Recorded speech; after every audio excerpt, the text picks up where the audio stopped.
of your chickens suddenly won't leave the nesting box, your flock may be in trouble. In today's video, you'll learn how to spot a broody hen fast and how to stop the behavior or take advantage of it to hatch chicks yourself. This video will split into two clear parts, breaking broodiness and using it to hatch chicks. Let's not waste your time and jump straight into it. Part 1. Determining a broody chicken. Not every chicken that screams at you when you walk past them in nesting boxes is broody, so here's how you can identify if a chicken is broody or just wants to be left alone, and this will work 100% of the time too. First of all, I want you to make a few observations, 4 to be exact. And if you check at least 3 of them, then there's a good chance that they are broody. First of all, I want you to simply put your hand in the box. If they retaliate by biting you or puffing up significantly, then they may be broody, but this alone won't answer this question. Secondly, I want you to lift them up. If there are multiple eggs under them, then they may be broody, but as stated before, this alone won't prove that they are broody. Something that will tell you if they are broody, however, is if they've been in the box for longer than 3 hours. Chickens take an average of 45 to 90 minutes to lay an egg. And if they've been in there for longer than 3 hours, you may want to keep an eye out for them, but this final sign pretty much shows you that they are broody. If you ever see them carrying eggs into the box from other boxes, then yeah, they're pretty much broody. This one isn't common, but I have seen chickens like this one here on screen carry eggs from different boxes with them before. As stated above, if your chicken only shows 1 or 2 of these signs, she may just be laying an egg or getting into being broody, but if 3 or more of these signs are being shown, then the hen is 100% broody. Part 2.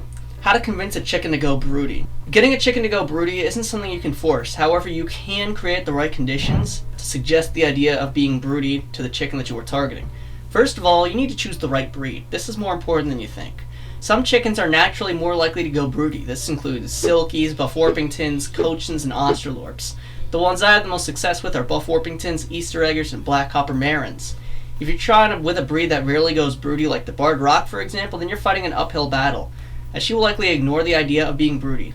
Next, create the perfect nesting environment.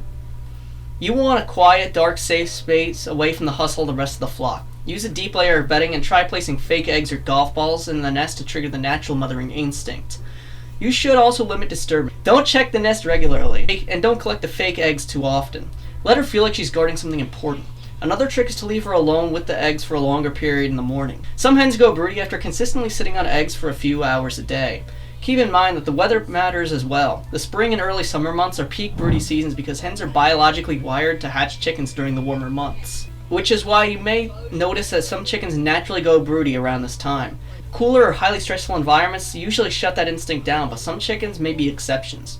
Finally, patience is key. You can't rush broodiness. It's a hormonal process, but if you give the hen the right space and the right signals and the right setup, then you may notice your chicken is adapting some broody chicken traits. Part 3. Getting fertilized eggs. If you give your newly broody chickens a clutch of eggs, which consists of 9 to 12 eggs on average, that come from a flock with no rooster present, then the eggs will not hatch at all. This is basic biology and everyone should know this. If you don't have a rooster in your chicken flock, either because you don't own roosters or because you aren't allowed to keep them in your town, then don't throw this idea away quite yet. You can still buy some fertilized eggs from people and put them under the chicken.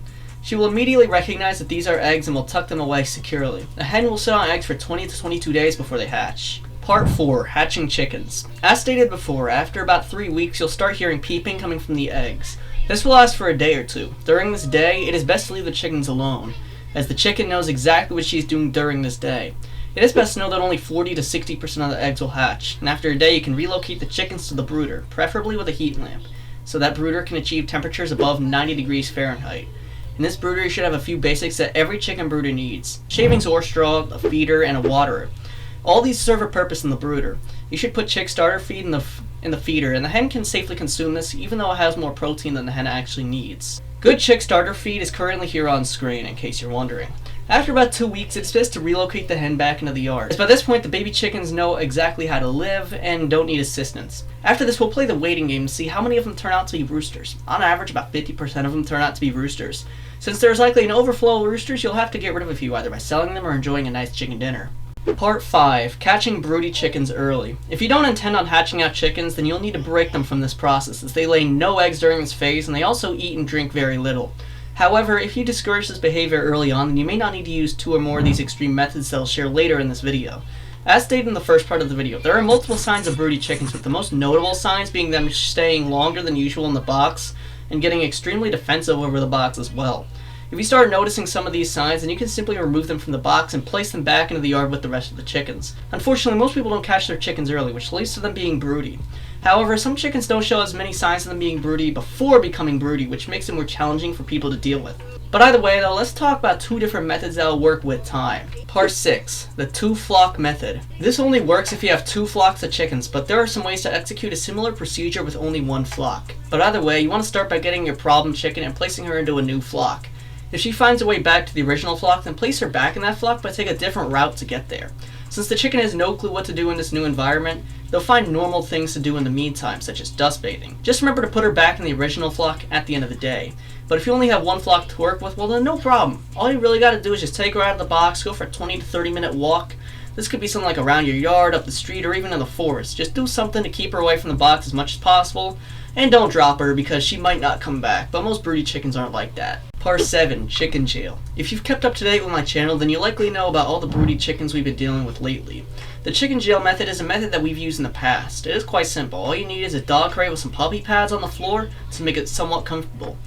All that there is in here is food and water. You can change it out a few times a day. If the chicken escapes the jail, then your work here is done. You have fully broken their broodiness. As long as they don't walk right back into the box. They should need no longer than a week in here to see some results. But if when you break your chicken, they have to return to a mediocre chicken yard, then you should click this video right here in the center of the screen, which will show you how to build the perfect chicken yard. I'll see you guys there.